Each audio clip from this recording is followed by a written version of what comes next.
بسم الله الرحمن الرحيم. نحمده ونصلي على رسوله الكريم أما بعد. أعوذ بالله من الشيطان الرجيم. بسم الله الرحمن الرحيم. وإذا سألك عبادي عني فإني قريب. صدق الله العظيم. وعن أبي هريرة رضي الله تعالى عنه أن النبي صلى الله عليه وسلم قال: ما أنزل الله داء إلا أنزل له دواء أو كما قال عليه الصلاة والسلام. بزرگوں اور پیارے بھائیوں، اللہ رب العزت کا بے انتہا کرم اور احسان ہے کہ اللہ تعالیٰ نے ہمیں ایمان کی دولت سے نوازا ہے. مزید کرم یہ رہا کہ اللہ نے رمضان المبارک کا بابرکت مہینہ نصیب فرمایا. ورنہ بہت سارے ساتھی جو گزشتہ رمضان ہمارے ساتھ تھے اس وقت ہمارے درمیان اور ہمارے ساتھ موجود نہیں ہیں، زمین کے حوالے ہو گئے. نبی کریم صلی اللہ علیہ وسلم کو اللہ رب العزت نے لوگوں کی ہدایت کے واسطے دنیا میں بھیجا تھا. حضور صلی اللہ علیہ وسلم نے جہاں لوگوں کی آخرت کی فکر فرمائی ہے وہاں دنیا کی فکر بھی فرمائی ہے، بلکہ لوگوں کی صحت اور تندرستی کا بھی خیال رکھا ہے. چنانچہ بہت ساری بیماریاں ایسی ہیں جن کے بارے میں نبی کریم صلی اللہ علیہ وسلم نے مادی دوائیں بتلائی کہ فلاں چیز استعمال کرو، صحت نصیب ہوگی، تندرستی نصیب ہوگی. ایک صحابی رضی اللہ تعالیٰ عنہ کے پاس، غالباً حضرت سعد بن ابی وقاص رضی اللہ تعالیٰ عنہ کے پاس آپ تشریف لے گئے. آپ صلی اللہ علیہ وسلم کو محسوس ہوا کہ ان کو ہارٹ اٹیک آیا ہے، دل کا دورہ پڑا ہے. آپ صلی اللہ علیہ وسلم نے اس وقت فرمایا کہ حارث بن کلدہ، وہ اس وقت کے ماہر طبیب تھے، ڈاکٹر تھے، ان کو چاہیے کہ ان کا علاج اجوا کھجور کی گٹھلیوں سے کریں. آپ نے علاج بتایا. ایک اور صحابی رضی اللہ تعالیٰ عنہ خدمت میں حاضر ہوئے اور عرض کیا کہ اللہ کے نبی صلی اللہ علیہ وسلم، میرے بھائی کے پیٹ میں بہت درد ہے. اللہ کے نبی صلی اللہ علیہ وسلم نے ارشاد فرمایا کہ شہد پلاؤ، شہد میں شفا ہے، فیہ شفاء للناس. صحابی رضی اللہ تعالیٰ عنہ گئے، اپنے بھائی کو شہد پلایا. دوسرے دن پھر آئے، کہا کہ حضور بہت تکلیف ہے پیٹ میں. حضور نے دوسرے دن پھر فرمایا کہ شہد پلاؤ، شہد میں شفا ہے. صحابی گئے، پھر شہد پلایا. پھر تیسری مرتبہ حاضر خدمت ہوئے اور کہا کہ حضور کوئی فائدہ نہیں ہوا شہد سے، بہت تکلیف ہے. نبی کریم صلی اللہ علیہ وسلم نے ارشاد فرمایا کہ ان کو شہد پلاؤ. شہد کے بارے میں اللہ کا قول سچا ہے کہ اس میں لوگوں کے لیے شفا ہے. اللہ کی بات سچی ہے، تمہارے بھائی کا پیٹ جھوٹا ہے، شہد پلاؤ. چنانچہ صحابی پھر گئے، پھر شہد پلایا. اب کی بار اللہ تعالیٰ نے ان کو شفا عطا فرما دی، پیٹ کا درد ختم ہو گیا. اس میں علماء نے لکھا ہے کہ ایک تو مناسب دوا ملے یہ بھی ضروری ہے، اور دوا کی مقدار یعنی ڈوز کتنا چاہیے وہ بھی ضروری ہے. حضور صلی اللہ علیہ وسلم کو جب دوسری مرتبہ بتایا گیا کہ 2 مرتبہ شہد پلایا تو بھی فائدہ نہیں ہوا، حضور کو اندازہ ہو گیا کہ ڈوز کم پڑ رہا ہے، مقدار دوا کی کم ہے. حضور نے ڈوز اور بڑھایا. جتنی مقدار چاہیے تھی اتنی مقدار جسم میں پہنچی تو درد ختم ہو گیا. ایک تو مناسب دوا چاہیے، مناسب مقدار چاہیے، ڈوز جتنا چاہیے اتنا ملے، شفا ملتی ہے.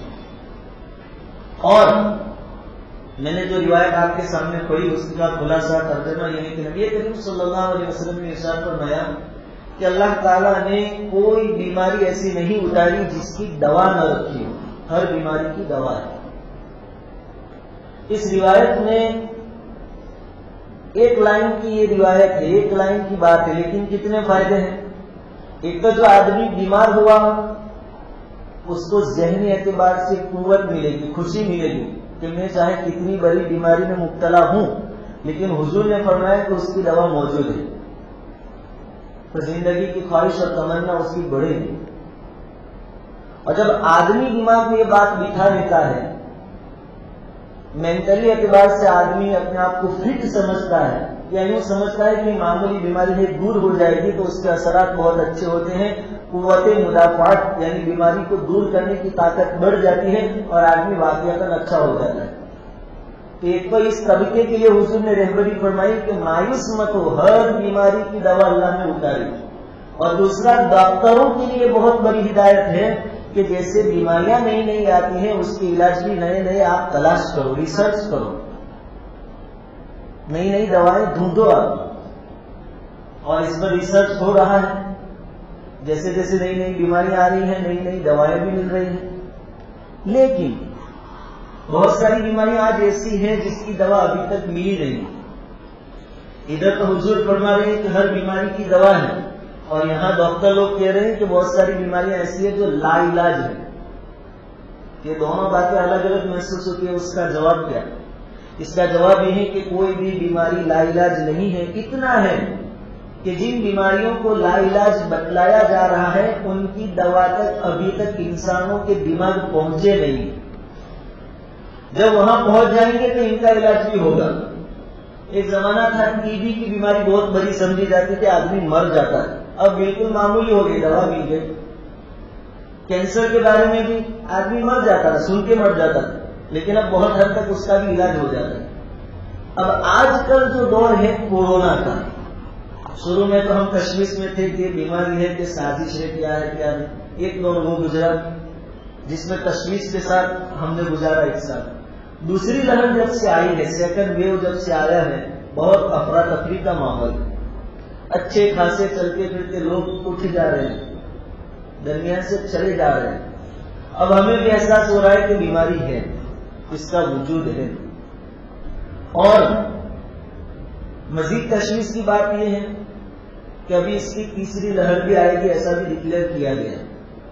جب دوسری لہر میں یہ حالات ہے کہ دوائی نہیں ہے، انجیکشنوں کی کمی ہے، آکسیجن کی کمی ہے، تو تیسری میں کیا ہوگا وہ اللہ جانتا ہے۔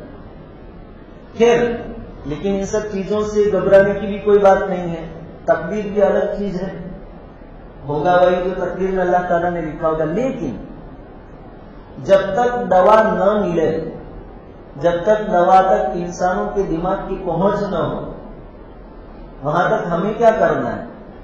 نبی کریم صلی اللہ علیہ وسلم نے دوا کے ساتھ دوسرا پہلو بھی بتلایا ہے، دعا۔ بہت ساری مصیبتوں میں اور بیماریوں میں حضور صلی اللہ علیہ وسلم نے دعائیں بتلائی۔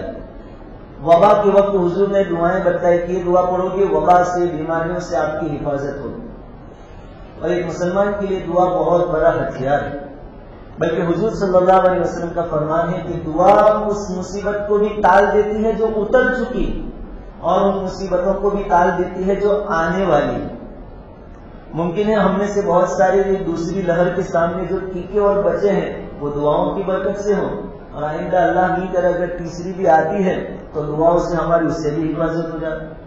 اسے جب تک دوا نہیں ہے وہاں تک ہمارے پاس دعا ہے۔ اور ویسے بھی ہم مسلمان یہ دونوں چیزیں ساتھ میں کرتے ہیں، دوا بھی دعا بھی۔ یقین ہمارا اللہ پر آخرت پر ہے، تو ہمیں کچھ دعائیں ہیں جو حضور نے بتائی ہیں، اس کا اہتمام کرنا چاہیے۔ اب دعاؤں میں مشکل الفاظ یاد رکھنا ہر کسی کے بس کی بات نہیں ہے، مشکل ہے، آدمی اپنے کام کاج میں ہوتا ہے۔ آسان دعائیں الحمد کی سورت الحمدللہ رب العالمین سے لے کر وللضالین آمین تک، اس کو سورہ فاتحہ ہم کہتے ہیں، لیکن آپ کو معلوم ہونا چاہیے کہ اس سورت کا ایک نام سورت الشفا ہے۔ حضور کا فرمان ہے، سنن دارمی کی روایت ہے، فی فاتحہ الکتاب دواء من کل داء، او کما قال علیہ الصلوۃ والسلام شفاء من کل داء۔ یہ الفاظ کہ فاتحہ الکتاب میں یعنی الحمد کی سورت میں ہر بیماری سے شفا اللہ نے رکھی ہے، اس کا نام ہی سورت الشفا ہے۔ اور یہ سورت تو بڑے بڑے بچوں کو بھی یاد رکھے، کم سے کم صبح شام 3 مرتبہ آگے پیچھے درود شریف پڑھ کے الحمد کی سورت ہم روزانہ پڑھیں، اپنے اوپر دم کریں، اپنے بچوں پر دم کریں، کھانے پینے کی چیزوں پر دم کریں، اور تصور کریں کہ میں پورے گھر کو دم کر رہا ہوں۔ آپ کو گھوم پھر کے پورے گھر پر پھونک مارنے کی ضرورت نہیں ہے، خالی سوچ لے کہ میں گھر پر دم، ارے گھر کیا، پڑوسی، محلہ، پوری بستی اور پورے عالم کے بارے میں نیت کر لے کہ میں سب کو دم کر رہا ہوں، یعنی سب کو اس کے اندر لے رہا ہوں، کہ صرف میری حفاظت نہیں سب کی حفاظت ہو جائے۔ سورہ فاتحہ کوئی بھی پڑھ سکتا ہے۔ حضرت ابو قتادہ رضی اللہ تعالیٰ عنہ فرماتے ہیں کہ جب مصیبتیں ہو، وبائیں ہو، اس وقت جو آدمی آیت الکرسی پڑھے گا، اسی طرح سورہ بقرہ کی آخری آیت یعنی آمن الرسول سے لے کر سورت پوری ہونے تک 2 آیتیں ہیں، تو اللہ تعالیٰ مصیبتوں سے، بیماریوں سے، پریشانیوں سے اس کی حفاظت کرے گا۔ یہ 2 چیزیں عام طور پر لوگوں کو یاد ہو، آیت الکرسی بھی اور آمن الرسول سے 2 آیتیں ہیں سورہ بقرہ کے آخری، وہ بھی اس کا بھی اہتمام کریں۔ جمعہ کے دن سورہ کہف کی تلاوت ماشاءاللہ بہت سارے لوگوں کی پابندی ہوتی ہے، اب خاص توجہ کے ساتھ، کیونکہ جو آدمی جمعہ کے دن سورہ کہف کی تلاوت کرتا ہے اس کے بارے میں روایت میں ہے کہ ایک جمعہ سے لے کر دوسری جمعہ تک محفوظ رہے گا، اور فتنوں سے بھی محفوظ رہے گا، بیماریوں اور مصیبتوں سے بھی محفوظ رہے گا۔ سورہ کہف پڑھنا اس نیت کے ساتھ پڑھے، توجہ کے ساتھ کہ اللہ بیماریاں بھی ہیں، فتنے بھی ہیں، سب سے مجھے حفاظت کرنا میری، اب پڑھیں۔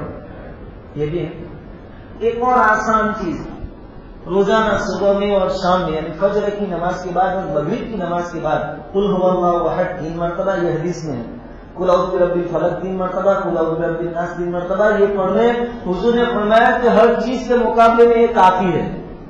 الفاظ یہ ہر چیز کے مقابلے میں، اب ہر چیز میں مصیبت ہو، دشمن ہو، آفت ہو، پریشانی ہو کہ بیماری ہو، پھر وہ کورونا ہو کہ کینسر ہو کہ کچھ بھی ہو، ہر چیز کے مقابلے میں کافی ہے۔ تھوڑا یقین کا درجہ بلند کریں اور یہ سوچ کر پڑھے نفس کو کہہ کر کہ میرے نبی نے فرمایا کہ ہر چیز کے مقابلے میں کافی ہے، تو ہر چیز کے مقابلے میں کافی ہے۔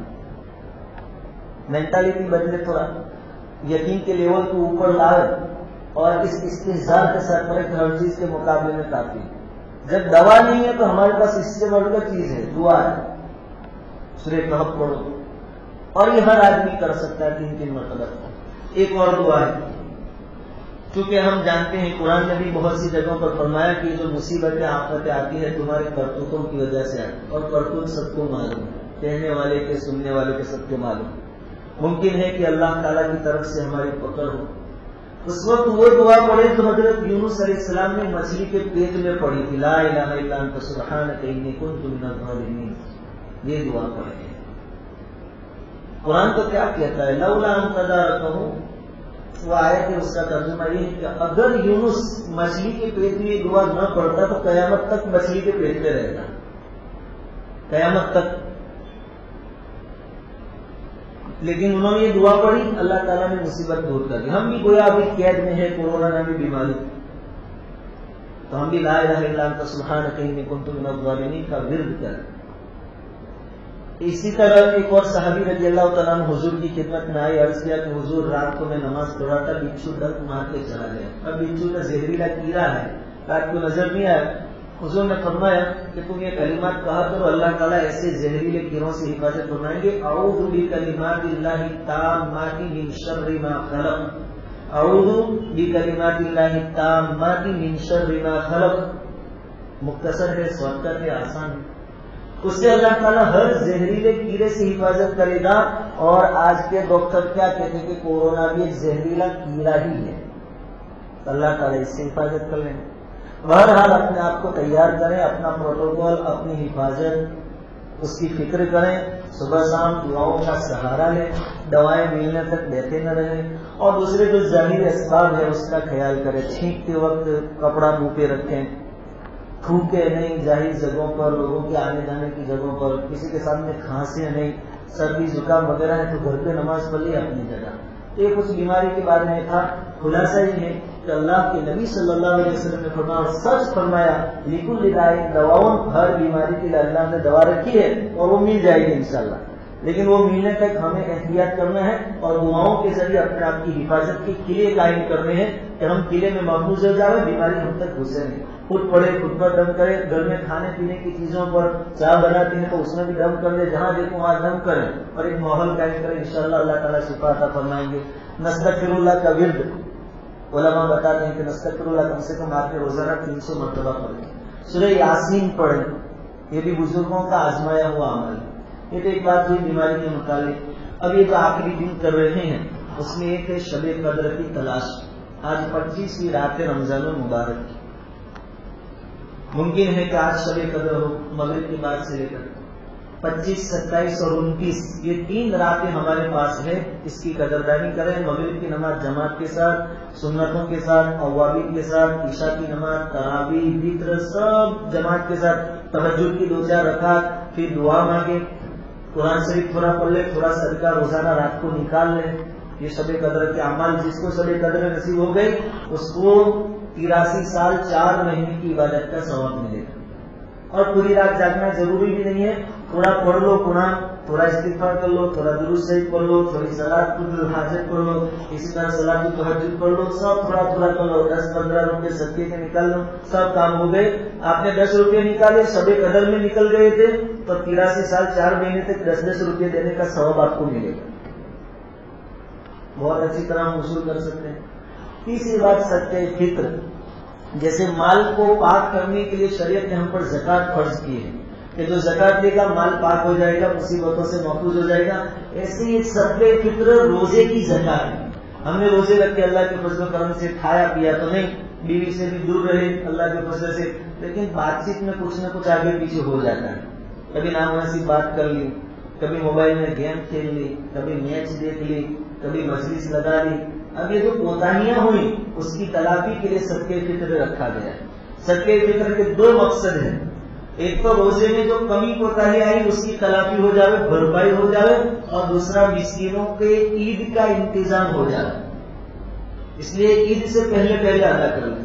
مسئلے کے حساب سے کس پر صدقہ فطر واجب ہوگا کہ جو عید الفطر کے دن یعنی رمضان عید کی صبح صادق کو، جب صبح صادق ہوتی ہے، باقی صاحب کہتے ہیں کہ شہری کا وقت ختم ہوا اس کے بعد 10 منٹ تک ٹائم دیتا ہے، اس کے بعد صبح صادق ہوتے ہیں. اس وقت جو کوئی نصاب کا مالک ہوگا عید کے دن اس کے اوپر صدقہ فطر واجب ہوگا.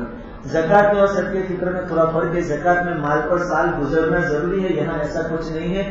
اس دن اسی وقت بھی آ گیا تمہارے پاس مال کہیں سے تو صدقہ فطر آپ کو دینا پڑے گا. اپنی طرف سے دینا ہے، اپنی نابالغ اولاد کی طرف سے دینا ہے، بیوی کی طرف سے شوہر پر ضروری نہیں، لیکن دے دے تو کوئی پرابلم بھی نہیں، کوئی حرج بھی نہیں. ایک دوسرے کو بتا کر دوسرے کی طرف سے بھی آپ ادا کرنا چاہیں تو ادا کر سکتے ہیں. کتنا دینا ہے؟ عام طور پر 2.25 کلو گیہوں اور احتیاطاً 2 کلو پورے دے دیں. اور وہ گیہوں بھی کون سے؟ جو خود کھاتے ہیں. 10 روپے والے کلو والے کھاتے ہیں تو 10 روپے کے حساب سے نکالیں. 2 کلو گیہوں ایک کے بدلے میں صدقہ فطر دینا ہے. اور اس سے بڑھ کر حدیث میں دوسری 3 چیزیں بھی بتائی ہے، اور اس میں مسکینوں کا فائدہ زیادہ ہے کہ بھائی گیہوں کی جگہ کھجور دیں، اور وہ پورے 3.5 کلو، گیہوں سے ڈبل، گیہوں 2.25 کلو تو یہ 3.5 کلو. کھجور کی قیمت تھوڑی زیادہ ہوتی ہے، جو دے اس کی قیمت زیادہ، اور کشمش کی قیمت سب سے زیادہ ہوتی ہے. آپ اس لحاظ سے بھی دیں تو بہت اچھا ہے. لوگ پریشان حال ہے، روزی روزگار دھندے بند ہیں، مسکینوں کا اور غریبوں کا تھوڑا بہت کام ہو جائے گا. اچھا مالدار تو دے ہی دے، غریب بھی دے تو اچھا ہے، کیونکہ روزے انہوں نے بھی رکھے ہیں تو کمیاں کوتاہیاں ان سے بھی ہوئی ہیں تو وہ بھی اپنے روزوں کی فکر کرو، وہ بھی دے. اب سب دیں گے تو جائے گا کہاں؟ انتہائی کمزور مسکین فقیر جس کے پاس ایک دن کا بھی انتظام ہو اس کے پاس ڈال سکتے تو اس کی عید سمجھ ڈالو. عیدگاہ میں جانے سے پہلے اس کو دے دیں. اچھا شب قدر تلاش کرنا ہے، صدقہ فطر دینا ہے. ایک اور بات جو مسئلے کی حساب سے آیا کرتی تو مرحومین کی طرف سے صدقہ فطر نہیں ہے، انہوں نے کہا روزے رکھتے ہیں، مرحومین کی طرف سے نہیں، ذمہ کی طرف سے نہیں. ایک اور عید کی جو رات ہے، مثال کے طور پر اس سال پر انشاءاللہ 30 روزے پورے ہونے والے ہیں شاید، جو بھی ہو، لیکن جب چاند دکھے گا عید کا، وہ جو رات ہے وہ انعام کی رات ہے، لیلۃ الجائزہ ہے. آپ نے 29 دن 30 دن تک محنت کی، دن میں کھایا نہیں پیا نہیں، نماز پڑھے، روزے پڑھے، تراویح میں کھڑا نہیں رہا تھا تو بھی کھڑے رہے، یوں کر کے بھی کسی طرح پڑھ لی. اب انعام لینے کا وقت، اس دن غفلت میں ہو کہ کپڑوں کو ذرا پریس کر لے، پھر چشمہ نہیں لایا تو وہ لے لے، یا کیپ باقی ہے وہ لے لے، یا یوں کرے نہیں. دودھ کا انتظام، ضرورت کے لوگ اپنے اپنے کام کاج میں لگے، باقی لوگ اپنی رات نہ دکھائیں. یہ انعام کا دن ہے، فرشتے زمین پر آتے ہیں، صبح تک رہتے ہیں اور اعلان ہوتے ہیں عیدگاہوں میں جہاں عید کی نماز پڑھی جاتی ہے وہاں پر کہ مزدوروں تم نے 30 دن تک اللہ کی مزدوری کی یعنی عبادت کی، آج خوش ہو جاؤ، آج عید کا دن ہے، انعام کا دن ہے، اللہ نے تمہاری مغفرت کر. تو عید کی رات کو خاص وصول کرنے کی کوشش کریں. اللہ رب العزت کی سنی باتوں پر عمل کی توفیق عطا فرمائے.